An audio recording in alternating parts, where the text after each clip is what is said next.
Good day, everyone. Richard Cowperthwait for Northwest Access TV. We're continuing with some coverage and some shows before Vermont Town Meeting Day coming up in the not-too-distant future, Tuesday, March 7th. We're taping this show on Wednesday, February 22nd. Happy to have the two candidates in Swanton, town of Swanton, running for a 3-year term on the Swanton Selectboard, including incumbent Steve Bourgeois, who was appointed, I guess, last year. Steve is now running for a 3-year term. And Jenn Yandow, challenging Steve. There's also a contest for a 2-year term. Folks I interviewed earlier, Nick Brasso and Cody Hemingway, running for a 2-year term. The outgoing board chair for the Swanton Selectboard, James Gilmet, decided not to run for re-election. Now, I guess I'll start to my right. I'll start with Jenn. Jenn, give us some background and how'd you happen to jump into this race? So, and I guess that's it. We've got a half hour, so try to be a fair amount of ground to cover. Try to be pretty concise. Thank you. Absolutely. So I grew up in Swanton. Grew up, as Steve and I were just talking about, on the Hog in West Swanton. Well. Yeah, nice part of town. Left Swanton for a few years and came back in December of 2019. Shortly after I got back, I reached out to Swanton to see if they had an energy committee, because I primarily focus on energy in my day-to-day job. Joined the energy committee shortly thereafter, and then was asked to join the DRB. So I've been on the DRB for just over a year, and then was recently having conversations with some residents of Swanton, and they're like, hey, we have some select board positions open. We would love to see you join the select board. So I said, I'll give it some thought, and pondered it for a little bit, and was like, yeah, I like to make an impact. I like to be able to be involved in the community and help the community to become the best it can be. So I'm here to see what we can do. And you work for Green Mountain Power? Correct, yes. And tell us a little bit about your job. Sounds like, boy, with bad weather, it sounds like you're a pretty busy lady. So normal everyday stuff, I'm an energy innovation champion. So I work with customers to help them to reduce the energy draw at their house and help to make sure that they can balance their greenhouse gases to reduce their impact on the community. So my primary function is there. Yes, during storms, I work on logistics, and I travel to different territories to help relocate and house contractors that come work for us during storm restoration events. So giving them bedding and food and taking care of all of their needs while they're outside of their home territory. Wow, sounds like busy job at times. It can be fun. It can be a challenge. Steve, tell us a little about yourself, and again, on the select board, have you been appointed with 3 years? Give us a little background. Sure. I was interviewed with two other candidates, and maybe there was 4, I forgot. And I was asked to sit in. I think it was last October, probably, well, whatever. So I did, thoroughly enjoyed it. I've really become quite appreciative of the role that these other select board members play. They're there a lot. They give a lot of time, they give their expertise, and I had no knowledge of how a select board or a municipal board worked. So it was quite an eye-opener for me. But anyway, I am a native of Swanton. I never left. Debbie and I have lived there for 53 years, excuse me. And I started as a part-time teller at the Chittenden Bank for the summer, and then I stayed on, and then I retired as president and CEO of the Franklin Memorial Bank in 2002. And then Debbie and I started a corporate consulting company, mainly focusing on banking, and then I do a lot of consulting for banks. So I'm still fairly active in the banking arena. Sounds like it. What are you running into on the campaign trail? I assume you're doing some campaigning out there. Any dominant issue that you're running across from folks you talk to? I haven't really been campaigning. I go out every morning and campaign. I do a 5-mile loop around the village, run and walk. But no, and of course I talk to people all the time because I've lived there all my life. What are you hearing? Are there particularly dominant issues that are on people's minds? I think the biggest issue that I'm hearing are the people just don't want to pay any more taxes. The folks are stressed. We have an aging community. I'm part of it, I guess, and with a lot of initiatives coming out of Montpelier, or that are anticipated to come out of Montpelier, they're going to have a tough time eating, taking the medicine, heating their homes, and on and on. And if there's anything I hear is, don't raise our taxes. Jenn, and what about yourself? Are you hearing the same thing from from people, or again, what are you kind of running across as you talk to people? Like Steve, I'm not doing any big, lawn campaigning Yeah. or anything of the sort. I feel like, people know you or they Yeah. don't know you and they know what you stand for. I think because of my background and my knowledge in the electric world, that I'm getting asked a lot about the electrification aspects that the governments are starting to push forward and trying to help balance the greenhouse gases between federal grants and incentives and state programs and push, getting these changes to the air that we breathe and the life that we live, and making that impact is what I tend to start hearing about more so, given my history of my role. I would guess some folks probably ask about the so-called Affordable Heat Act that the legislature is pondering. That seems to be getting to be a fairly hot issue. Starting to be, but, more recent, so not as Yeah. much, not as well known out there yet. Yeah. That's right. The warning, it looks like kind of Steve, let me start with you. You're on the select board. Looks like nothing out of the ordinary, kind of the select board looking for appropriations for highway department, fire protection, police protection, kind of the general budget, a couple of library items. Nothing out of the ordinary. No. Was that unanimously supported by the select board? Yeah, I assume? we're looking at making sure we take care of our responsibilities, take care of our streets and our roads and things, but there's nothing unusual, but this isn't the year for that. So nothing. So, and now I assume the items unanimously supported by the select board? Absolutely. So no absolutely. controversy about No, this? no. And how'd you fare with the budget? Percent increase? Do you know? Well, we don't know yet, because we have to take a look at what the grand list allocation is going to be. We probably won't know that for a short time yet. Yeah. Although everybody can go to the town meeting on the 7th, and they can go through everything on the ballot and mark off what they want to support. The taxpayers can, but we won't know until the school tax comes out and things. Yeah. Jen, I'm not sure how familiar you are with the budget and the spending items, but Not that familiar yet. So no critique or anything? No, I think like anything, we want to make sure that the community runs at a feasible level without causing any constraints that could increase taxes, because that is ultimately the goal. So when you think about all aspects of what comes to the table, like I tend to believe that every dollar needs to be scrutinized to its finest level before determining if you say yes or no to any budget item, before proposing increases to things. Is there an alternative around a new building? Can you modify the one that exists? Or is there an alternative around to, if every project is assessed appropriately to determine where your offsets are and making sure that we're taking advantage of all grants and funding options that are available between ARPA funds and ACCD funds, and there's so many aspects that can help offset things that maybe people are not always aware of and don't understand why we're applying for these grants or these funds, because at the end of the day, if it can reduce the cost to the town or the village, and then it can offset the cost of the infrastructure altogether and keep those taxes levelized and maybe even do some reductions because those ARPA funds and ACCD funds can be applied appropriately. ARPA, of course, American Rescue Plan Act funds. And the town got how much, Steve? Have you got that figure on your? I think it's a little over $1 million. It's up or down a few dollars. And some of that's been allocated already, but a lot hasn't? We're looking at trying to conserve some of it. The issue that I'm concerned with, I don't want to use it for operating expenses, because they're going to come back next year. Yeah. So we're looking at some capital improvements. One of them is the Community Rec Center, which is a concept that came out of the community forum. I think it's a great idea. It's probably going to propel us well into the next 20 years. But the question is, can we afford it? And I haven't seen any numbers yet on it. There's no feasibility. So I've asked for a feasibility study, a third-party in-depth feasibility study before we spend another nickel on anything, to make sure that we can afford this thing. And is that a town issue as opposed to a village issue? Or? It's before the select board. Okay, so it's before the town. Yeah.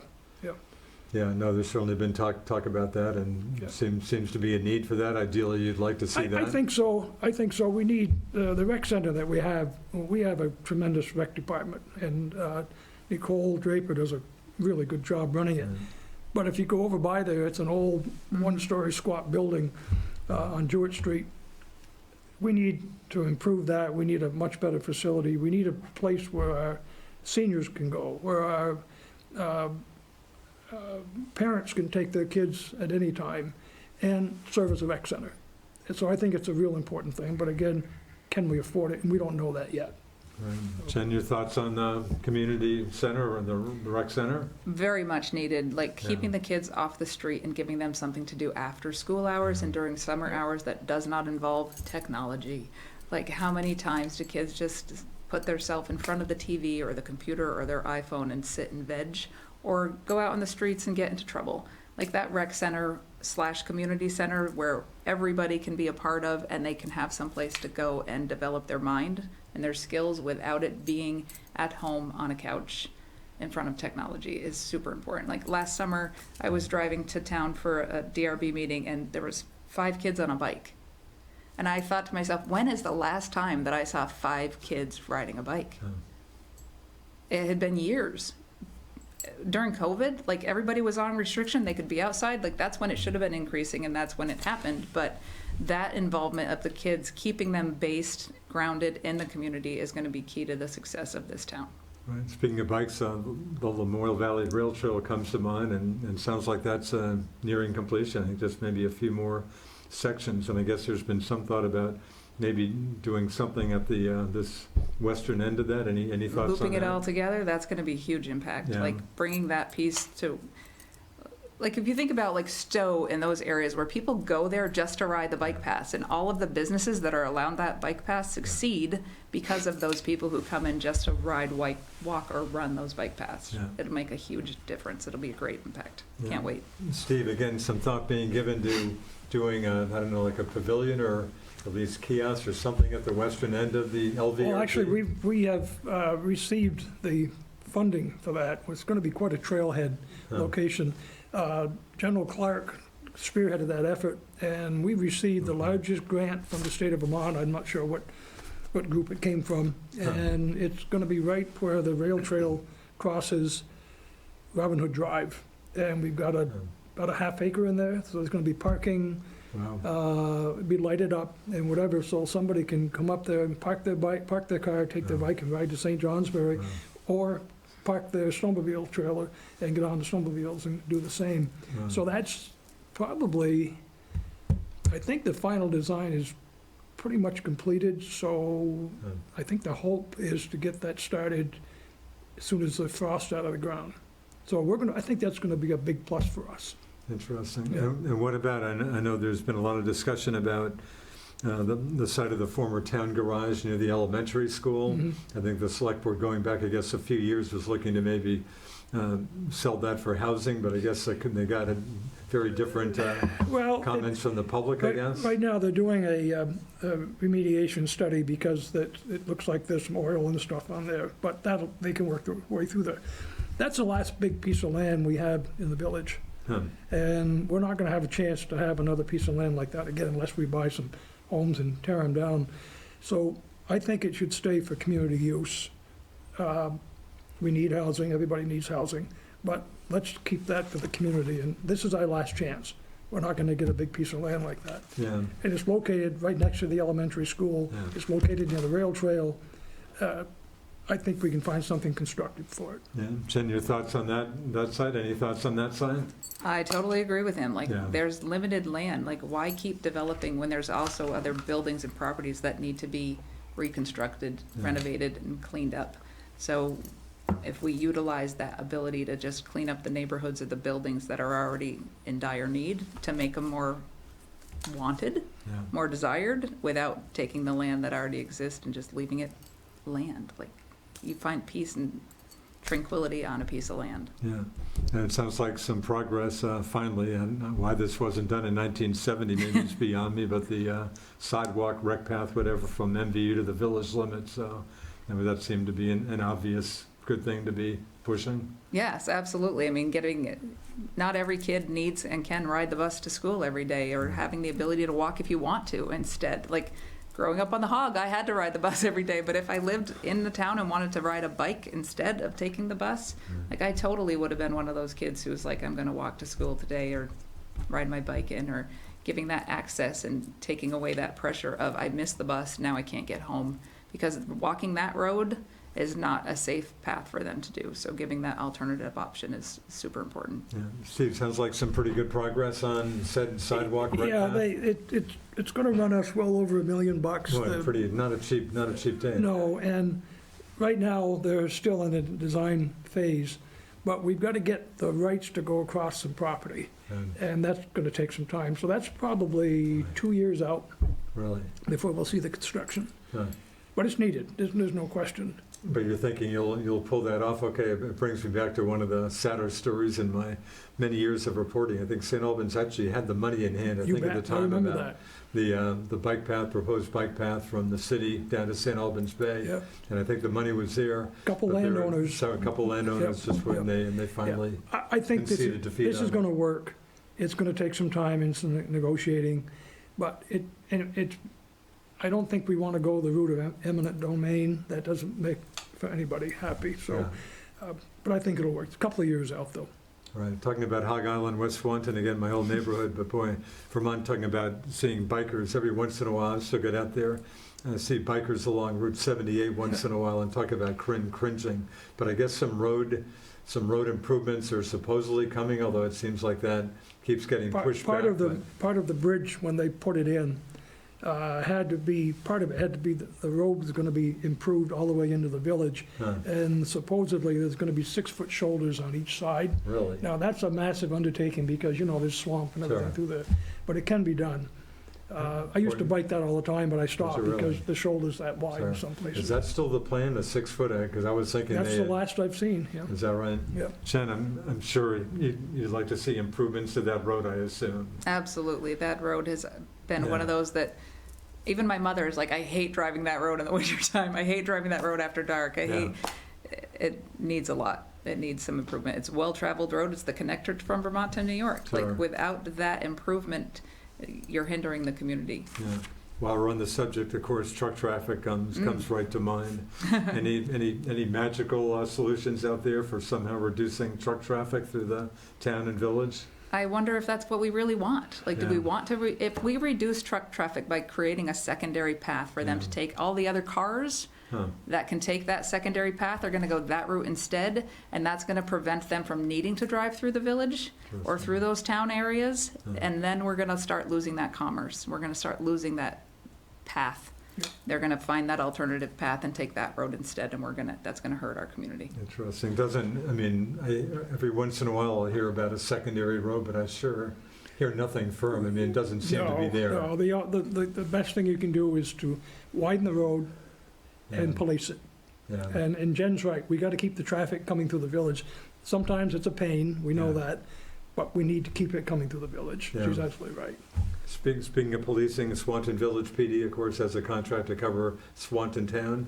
You satisfied? Do you think Swanton Village PD is doing a decent I job think with the they're doing an town? outstanding job. Really? We have a new chief, Right. we've got some really good officers on the force. Sounds like a pretty stable police force as Absolutely, opposed to a lot yeah. of police Yeah. departments around. Yeah, we see them go by where we live on the Quam Shore, Yeah, and quite often. yeah. So I think that it's a big plus for us. We've Yeah. got a very good police force. Jen, any thoughts on Swanton Village PD covering the town? I don't see it as much on my road as I would like to, Yeah. and I actually have messaged when I first moved out there, because for my road, it's between the state police and the Swanton police. So they partner with the state police, and they both have their own shifts. So I understand the shift on my area is like 11 p.m. to 5 a.m. maybe, so Yeah. I'm sleeping 11 to 5, so I'm not gonna see them if that's the times that they're gonna be traveling through there. So for me, it's the state police that I would have the visibility of, and I see them when they need to go by, but not as much as they could go by, because Yeah. traffic on Bushy Road needs to have a good slowdown. Yeah, I hear you. I know that road pretty well. Ideally, would you like to get more coverage? Would you like to get more coverage from, obviously it comes down to money, but are you satisfied with it? Yeah, we talked about that a couple of weeks ago, and Yeah, the chief gave us an analysis of all the stats of when the crime takes place and whatever. we just couldn't afford it to begin with. The extra 2 hours a day was going to be very, very expensive. And then the question was, do we really need it? And at the end of the day, we said, we can't afford it, and we probably don't need it.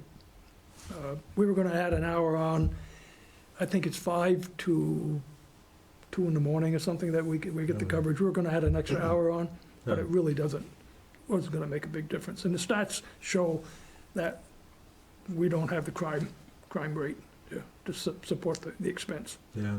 Lake Champlain water quality issues always a big story in the state, and certainly Franklin County, and certainly Swanton. I know Maquam Bay pretty well. Some summers get pretty grim with low water levels, and folks along the shoreline, not happy with kind of the grunge that comes up. But is that anything can the town do anything, or pretty? No. Yeah. And we live not too far. We live just south of where these folks are complaining about, and we don't see it. You have to remember that the predominant wind in the summer is from the west. Yeah. It's what brings whatever's in that water to the Maquam Beach and the shore. You can't help it. It's been going on for a million years. Yeah. But late in the summer, it can get a little testy, but where we are, it's not a big deal. And then farther down, it's good, clean water. Yeah. And of course, Missisquoi Bay has gotten some bad words for a lot of years, just with low water level. I mean, it's a shallow bay. But it's cleaned up. Tough issues. It's better. When they took part of that bridge out, it really did make a big difference. That's funny you mentioned that, because that was a big issue when when they finally built the new bridge, but there was concern. And didn't that even go to the International Joint Commission? It had to, yeah. Some folks were trying to get the causeway removed too, which of course never had. I walk on it once in a while. Most of the old causeway is here. Does that issue, ever hear about that issue? Well, I think they took 300 feet out. They took some of it And off. everybody was worried it was going to be the big flush. Missisquoi Bay was going to be flushed into the rest of the lake. It didn't happen. Yeah. And the water has cleaned up. Yeah. There's still got room to improve, but it has It cleaned kind up. of sounds like Lake Carmi has become the poster child for water quality problems of a Vermont lake after St. Albans Bay and Missisquoi Bay. Lake Champlain water quality issues, Jen, does that come up in your discussions much? As a kid, I used to swim and lifeguarded at Really? the bay, at the Missisquoi, the entry point to the lake there. Huh. And we needed it, because the locals who don't have a pool and don't have some place to swim, that's where they went to cool off in the summertime. Now, you can barely get a boat down that boat ramp. I think without having access and without having swimmers and utilization of that bay, it just keeps settling and building. So I think it does need to be cleaned up. I think the smell there can be horrific. So people are less apt to use it, and now that what used to be a campground back then is now houses, and they can't really access that water or want to access that water at that point, because it's not appealing to do so. So without cleaning it up, it's just going to continue to spread and grow and move further down the lake. My parents' camp, which is further down on Maquam Shore, is nice and clean there, but that area is used. Like, there's always movement, there's always activity, which is keeping it at bay. But if we continue to let it be unutilized and unsettled, it's just going to become a fishing point. Any thoughts on Swanton Town, Swanton Village relations? Do you think they're as good as there should be, or anything more you'd like to see? I think they are good. I think when living in the town and being involved in the village stuff as well, like when I go to the town for something, and if I have to go to the village, they give me that contact. They give me the who I need to reach out to and what I need to do. They don't treat it like two different communities. I believe what originally started was, we have Swanton Town, we have Swanton Village, but we have one Swanton. And the whole concept was one Swanton because we work together to bring together what needs to be together at that time. It's not about becoming one piece, it's becoming one community, which is what we are. Steve, you're on the select board again, village-town relations. I think we've had a series of joint meetings, and we're having another one, I think, the end of this month. I think it's very good. But I was on the committee that studied the merger. In fact, that was my next quite a few question. Years ago. And I think we worked on that for about a year. And we looked when was this a while ago, or? 10 years at least. Yeah. 10 years, maybe a little bit longer than that. And we looked at every aspect. We didn't get into the really deep part, but, kind of the overview. And we had recommended that we merge. that was, Oh, of this really? committee. Really? Recommended that we merge the two, Huh. and it didn't fly. Probably time to revisit it again. Even if we don't merge, I think that the issues that we discussed and got them in the open were very helpful. Huh. No. It didn't go to a vote, though, but the committee... No, the committee voted to recommend a merger, Okay. and that's where we ended our task. Interesting. Swanton Yeah. Village, of course, one of the two, I guess, official villages in Franklin County, along with Enosburg Falls, two incorporated villages in the towns of Swanton and Enosburg. Anybody talk merger to you, Jen? Has that issue come up? No, and I Does would, that you sound know, like something that'd be worth looking into? I'd have to know the details of it before saying if it's Yeah. something worth looking into. Yeah. I mean, because they already blend the resources that can be blended. But living in the town, I don't benefit from water, sewer, any of those other aspects. So I do benefit from the plow trucks, that I do benefit from the fire departments and the police departments, and those are included in what I take care of and pay for. Yeah. But I don't feel like blending everything into one bucket is necessarily the answer. Yeah, but not an issue that... I have, you hear. until I know the details behind it, I don't know that it's the best path.